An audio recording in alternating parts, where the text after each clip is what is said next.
Bom, então continuando a falar do ECDAS, né, que a gente estava comentando que, na verdade, ele tem uma possibilidade de mostrar as diversas severidades, e ele então classifica a lesão sem cavidade visível seca e a visível úmida. Ele categoriza essas duas possibilidades, fazendo com que a gente utilize aquela informação inicial lá que a gente conversou a respeito da importância da secagem, né?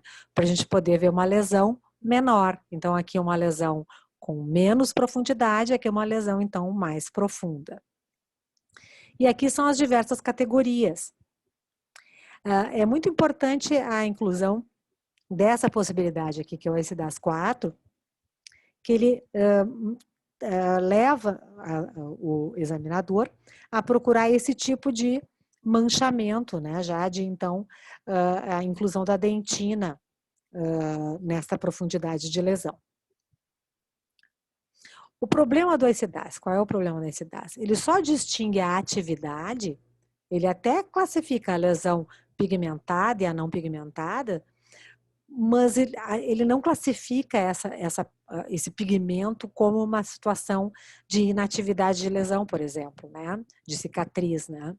Ele só consegue fazer a distinção da lesão ter atividade quando ele indica um tratamento diferenciado para essas duas possibilidades de graduação de cárie, né? Não existe, assim, o assumir que eu consigo diagnosticar a atividade de lesão, né? Então, só na hora de indicar o tratamento que tem, então, a possibilidade de indicar, por exemplo, remineralização ou nenhum tipo de tratamento. Então, ele tem esse viés, ao meu ver, né? Ao ver do nosso grupo de cardiologia da URGS.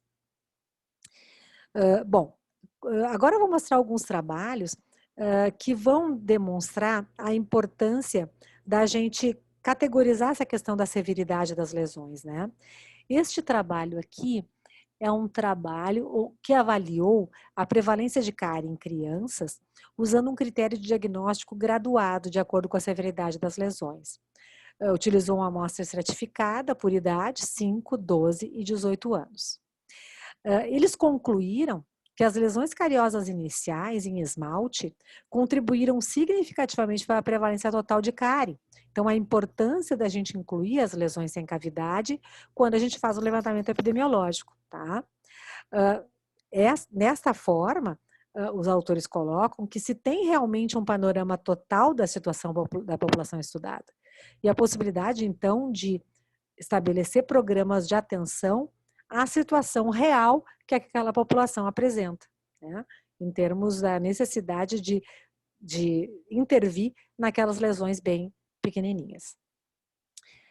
Outras conclusões: os indivíduos com lesões em estágios iniciais não devem ser classificados como livres de cárie, porque eles requerem tratamento, né? Às vezes até requerem mais tratamento do que os pacientes que têm cavidades, por exemplo, cavidades inativas, né? Sem necessidade restauradora. Então, as lesões sem cavidade predominam atualmente, justamente porque de um grande mote de redução da prevalência de cárie aconteceu como um todo. Então, nós precisamos identificar aqueles indivíduos que têm as lesões em estágio inicial, que provavelmente vão ser aqueles indivíduos que vão apresentar um número maior de lesões de cárie se não tiver, então, controle deste processo. Então, a inclusão de lesões sem cavidade ou lesões em esmalte nos exames clínicos aumenta as taxas de prevalência e reduz a proporção de indivíduos livres de cárie. E aqui tem um outro trabalho, né, uma população queniana, a gente consegue observar que eles fizeram um exame, um levantamento neste grande grupo que premiou várias faixas etárias, né, esse levantamento, e eles colocam nas barras vermelhas a prevalência, incluindo as lesões de esmalte, as lesões sem cavidade, e em lilás com a exclusão das lesões de esmalte, apenas as lesões cavitárias, que seriam aquelas preconizadas pela Organização Mundial de Saúde como num levantamento epidemiológico preconizado pela OMS, né? Então, observem a grande prevalência que a gente perde de doença cárie se a gente não inclui as lesões sem cavidade. Tá? Então, as lesões sem cavidade, além de ser indicadores de doença como um todo, elas então orientam melhor o tratamento. A inclusão dessas lesões no nosso diagnóstico orienta melhor o nosso tratamento, inclusive quando a gente estiver falando em população e não na situação individual. Tá? Aqui novamente, né? Só que aí um outro trabalho, que trabalha com crianças dinamarquesas de 5 anos de idade. Observem a grande diferença, né, quando a gente inclui as lesões sem cavidade, como aumenta essa prevalência, né? Em vermelho apenas as lesões cavitadas e em lilás, então, com a possibilidade de inclusão dessas lesões não cavitadas. Aumenta bastante a prevalência de cárie. Então, ao longo de vários anos, isso sempre pôde ser observado. Vindo para a situação de Porto Alegre, né? Esse aqui foi um trabalho que constituiu a minha dissertação de mestrado. A gente fez um levantamento de prevalência de cárie, gengivite e fluorose em escolares de 12 anos, e também nós fizemos esse comparativo. Quando examinamos cárie, nós também separamos o CPOS com lesão não cavitada e o CPOS sem lesão não cavitada. E também a gente consegue observar, por exemplo, os livres de cárie diminuem, né, de 42% de livres de cárie para 33% quando a gente inclui as lesões em cavidade, né? E assim por diante, a gente sempre consegue observar que a prevalência aumenta quando a gente inclui as lesões sem cavidades. Então, desta forma, estaremos mais próximos da realidade, realmente, da prevalência de cárie da população. Em relação ao panorama mundial, só coloquei aqui para pincelar para vocês. Vamos ver dados de 69, novamente para demonstrar o quanto a prevalência de cárie modificou. Vamos focar aqui no Brasil, né? Que neste levantamento de 69, nós estávamos com um CPOD de 12 anos, ao redor, tipo 6 dentes, 6,5 dentes com experiência de cárie, considerado muito alto naquele momento, né? Vamos ver agora a situação de 2014.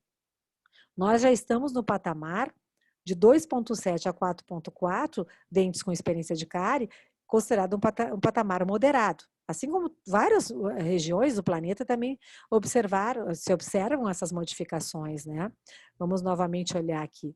Vamos, por exemplo, ver a situação aqui da Europa, que se tinha um grau moderado de lesão de cárie. Observem que agora existem muitas regiões onde a gente tem a possibilidade de ter, inclusive, um padrão muito baixo ou baixo, né? Tanto o verde quanto o azul, mostrando para nós a grande modificação que aconteceu nesses 20, quase 30 anos de diferença, né? Não, 50 anos de diferença, desculpa. Só para a gente poder ver os dois panoramas no mesmo slide, mas é essa informação importante. Podemos ver também aqui, por exemplo, aqui a região aqui deste continente, né? E observem muito alto, depois passa para muito baixo. Então, várias situações aconteceram em vários locais do mundo, do nosso planeta, essa diminuição da prevalência de cárie como um todo, né? Alguns locais mais evidentes, né, que outros, mas de qualquer maneira, de uma maneira geral, a gente conseguiu uma prevalência de cárie muito menor, né, considerando o ano de 69 para o ano de 2014. Na América Latina, nós também temos esse acompanhamento numa revisão sistemática que observou a prevalência e severidade da cárie entre 70 e 2000 na América Latina e Caribe.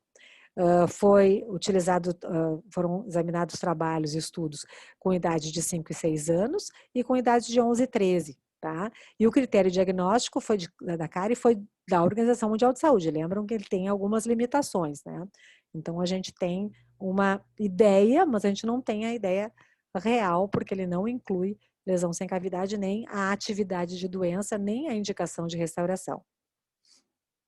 Mas também, mesmo dessa forma, a gente consegue observar, ó, ao longo de todo esse período, o quanto a prevalência de cárie baixou em toda essa região também. América Latina e Caribe mostrando uma redução. E no Brasil, a gente já colocou para vocês essa informação, repetir aqui para mostrar para vocês o quanto nós temos de redução de prevalência, ao redor de 70% de redução de prevalência de cárie.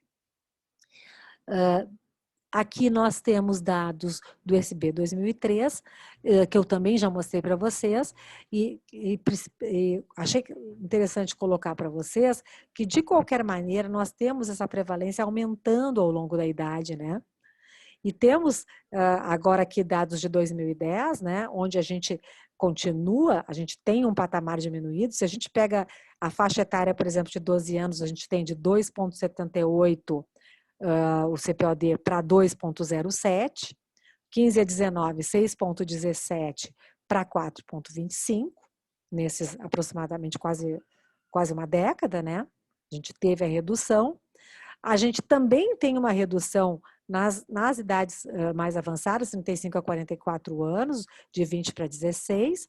Agora, quando a gente chega a 65 a 74 anos, a gente tem uma prevalência praticamente igual, né?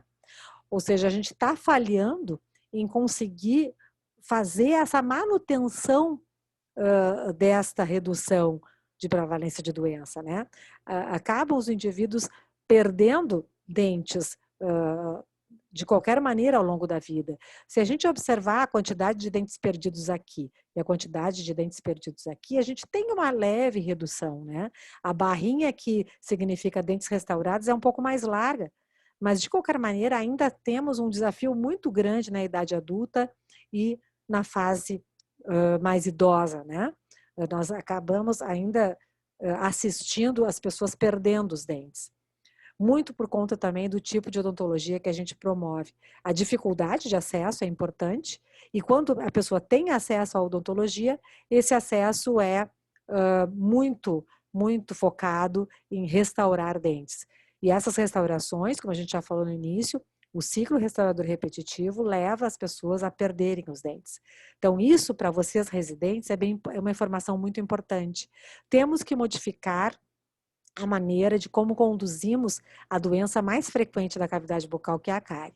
Nós precisamos atuar de uma forma diferenciada, controlando a atividade de doença, não focando em restaurações. A restauração é bem importante, mas faz parte de todo o processo, senão nós vamos acabar assistindo as pessoas perdendo os dentes de qualquer maneira, mesmo com toda a possibilidade de controle que se tem hoje. Aqui nós temos também o acompanhamento do CPO aos 12 anos, na idade, comparando 2003 com 2010, uma diferença pequena, e as crianças livres de cárie um pouquinho mais evidente, né, a diferença, né, de 31% a 44% aos 12 anos livres de cárie. 12 anos por região, né, a gente consegue observar que no norte, nordeste, centro-oeste a prevalência de cárie é maior, né? Nós temos uma redução maior na região sudeste e sul, tá? E temos o Brasil ainda num patamar relativamente alto, né? Mas comparando com outros países da América Latina, a gente está numa situação um pouco melhor. Mas claro, como a gente sabe, a gente falou com vocês já, eu estou falando com vocês já desde do início da nossa aula, né? Essa informação aqui é uma informação ainda muito falha, né? Porque, na verdade, nós não temos aí a informação das pessoas realmente com prevalência de doença que deveriam ter um atendimento diferenciado. Aqui, novamente, a redução, no caso de adolescentes de 15 a 19 anos, e a necessidade de prótese aos 15 a 19 anos ainda acontecendo, né? Reduziu. Mas imaginem uma necessidade de uma pessoa ter necessidade de prótese, uma criança, um adolescente com necessidade de prótese de 15 aos 19 anos. É uma situação muito séria, né? E mostra muito a cara da odontologia do Brasil. 35 a 44 anos, né? De 20 para 16, nos dois levantamentos, cariado, perdido e obturado. Ainda temos muitos dentes perdidos nessa idade, né? A mesma coisa acontecendo em termos de... A mesma coisa não, a diferença acontecendo de uma maneira menos evidente, quase indecifrável a diferença, tanto a necessidade de prótese total em uma arcada, como a prótese total dupla, né? Ainda temos uma grande população de desdentados nessa idade. Porto Alegre, quando a gente pega o levantamento que fez parte da minha dissertação de mestrado com a orientação da professora Marisa Maltz, né? E esse quadro eu já tinha mostrado para vocês. E a gente compara os dados com o levantamento que foi feito em 2009 e 2010, né, que a gente repetiu esse levantamento, e aí então, liderado, também uma outra dissertação,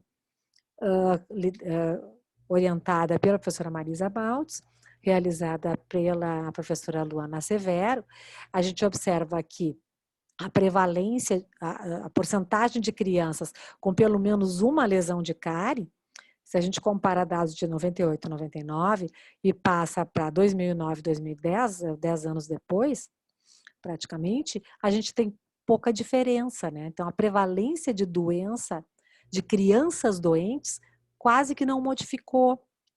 Claro, quando a gente observa o CPOS, a gente consegue mostrar um pouco de diferença, mas parece que a gente atingiu um patamar, né? A gente não tem uma diminuição tão grande assim, né? Isso denota a necessidade de a gente trabalhar com aquelas pessoas que têm uma prevalência maior de cárie de uma forma diferenciada, para que a gente tenha esse nosso CPO realmente diminuindo, né? Que a gente possa ver essa redução substancial.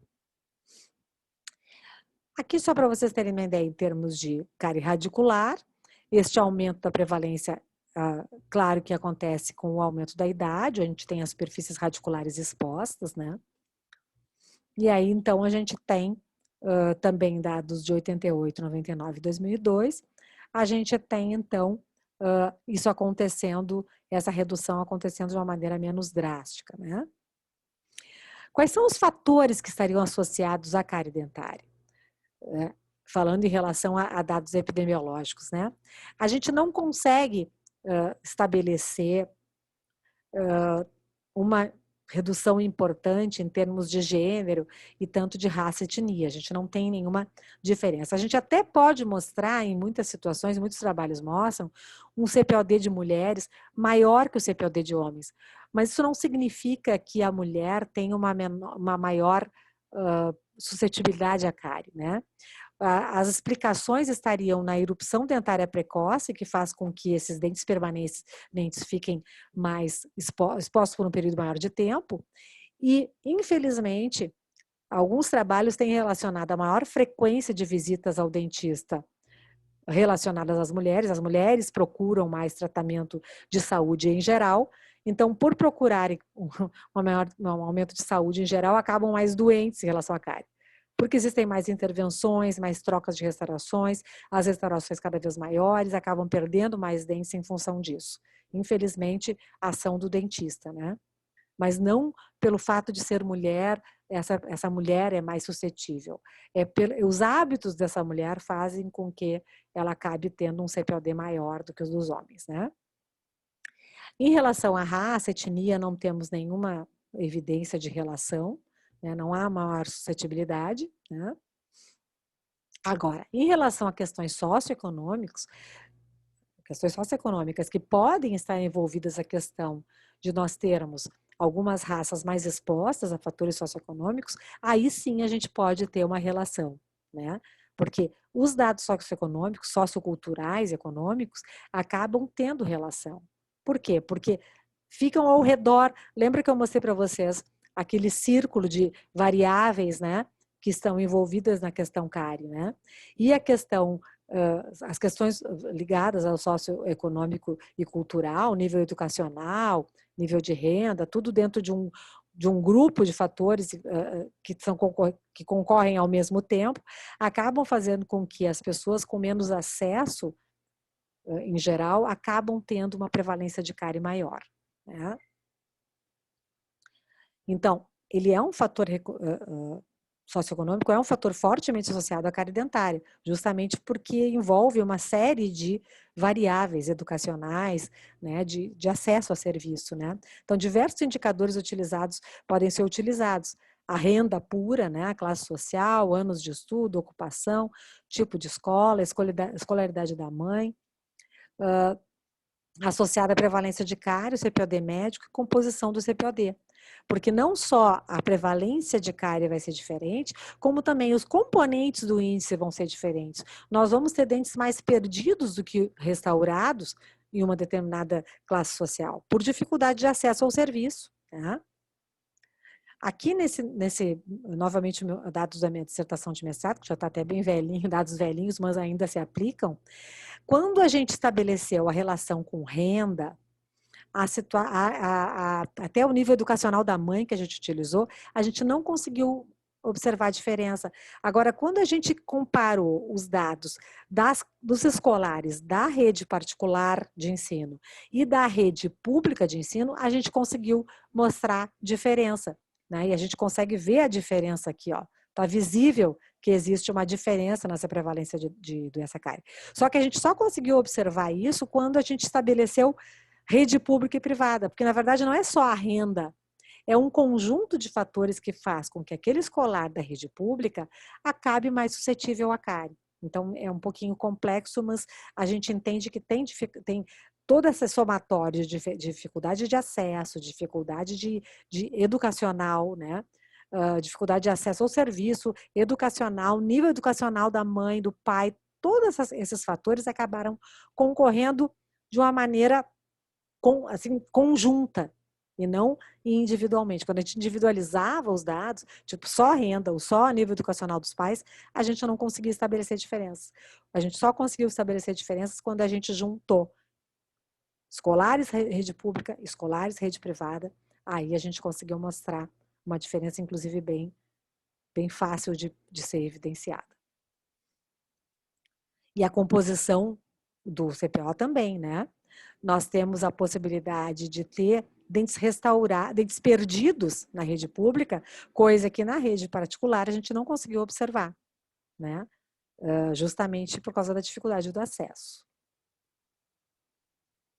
Aqui a mesma coisa, num outro trabalho mostrando a mesma coisa, mostrando que aqui era um nível socioeconômico que eles estabeleciam baixo, médio e alto, e eles conseguiram observar não só uma prevalência diferente de cárie, como também a quantidade de dentes perdidos, restaurados, perdidos e cariados, essa composição do CPO se mostrou diferente, né? Porque no nível alto, né, no acesso melhor ao serviço, nós temos não só a prevalência menor, como também a grande quantidade de dentes restaurados, né? Então, isso são dados importantes para a gente poder entender a nossa população que a gente está estudando. Esse é um trabalho bem interessante, que ele investiga a influência das trajetórias socioeconômicas das famílias na ocorrência de cárie e comportamentos associados à saúde bucal, desde o nascimento até a adolescência. Era uma amostra representativa da cidade de Pelotas, aqui no Rio Grande do Sul, 888 adolescentes, nascidos em 82 e acompanhados por 15 anos, até 97. Olha só, o que é bem importante deste dado? Eles classificaram essas pessoas, né, essas faixas etárias estudadas em sempre pobres, não pobres ou não pobres e pobres, ou seja, ele era pobre, passou a não ser pobre. Ele não era pobre e passou a ser pobre. Ou ele nunca foi pobre. Tá? Então, sempre pobre, ele passou da pobreza a uma situação de não pobreza, não era pobre e passou a uma situação de pobreza durante esses 15 anos, né, ao longo desses 15 anos, ou então nunca foi pobre nos todos os 15 anos. O que aconteceu com... Vamos só pegar os dados de CARE, gente. Comparem esse CPO, comparem com esse CPO, comparem esse CPO com este. Aquele que nunca foi pobre tem uma prevalência de CARE muito menor do que aquele indivíduo que em algum momento teve situação de pobreza na sua vida. Tá? Então, alto índice de cárie, né? Mais que 5 dentes cariados, né? Então, observem aqui também que fica fácil de ver, né? Quando aquele que nunca foi pobre, olha a prevalência, né? Ao redor de 19% teve uma possibilidade de ter alto índice de cárie, né? Muitos dentes com prevalência de cárie. Comparem as outras situações, né? Então, os autores concluíram que a pobreza, em pelo menos um estágio da vida desses indivíduos, teve um efeito prejudicial no padrão de saúde relacionado à doença cárie, os fatores comportamentais associados à saúde bucal e acesso aos serviços de saúde. Então, a pobreza marca a vida da pessoa em relação à cárie. Ela passa a ter, por essa experiência nessa região de pobreza, né, nessa possibilidade desse intervalo de pobreza, ou a vida sempre pobre, faz bastante diferença. É um efeito muito fácil de relacionar com a experiência de cárie desses indivíduos. Então, o nível socioeconômico é fator bem importante na epidemiologia da cárie. Tá? E eu queria, então, colocar uma questão para discussão, né? Agora finalizando a aula, e achei que é importante, claro que isso aqui é uma sugestão, vocês podem achar outras possibilidades de discussão né, durante o assistir à aula, mas eu vou estimular a discussão com este ponto, mas ele não acaba, né, eu não estou direcionando vocês a só esta discussão, eu estou só estimulando que haja esta discussão, mas podem haver outras, né? Discuta a respeito de como, no seu local de trabalho, né, no seu local de prática e a própria residência que vocês estão agora vivenciando, como é tratada a questão da polarização da doença cárie. Tá? Existe algum tratamento com essa questão, tanto no diagnóstico como na abordagem de tratamento?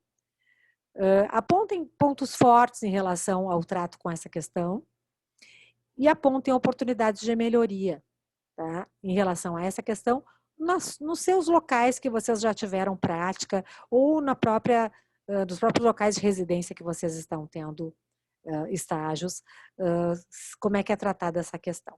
Ok, pessoal? Foi um prazer. Nos vemos, então, na aula síncrona, onde nós vamos discutir essas questões.